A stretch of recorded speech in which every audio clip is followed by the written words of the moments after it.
I want to report a rape. Okay, can you tell me what happened? It was last night. I was on a job A job? as an escort. No one's gonna judge you here. Well, first things first, how about we get you to a hospital and get a rape kit done? I wasn't raped. I'm the rapist.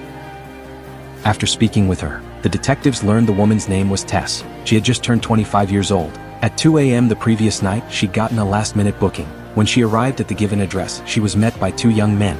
After getting paid up front, she had sex with each of them separately. But just as she was getting ready to leave, the two men led her into a separate room. Inside was a middle-aged bald man. He'd clearly taken a massive amount of drugs and was completely out of it. But the two men didn't care. They pulled out more cash and demanded she extend her appointment and keep working, claiming they wanted to give the bald man the best night of his life. But the man was clearly unable to move or make decisions for himself.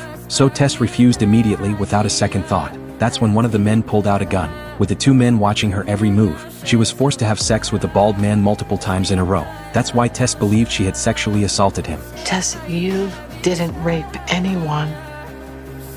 You were raped.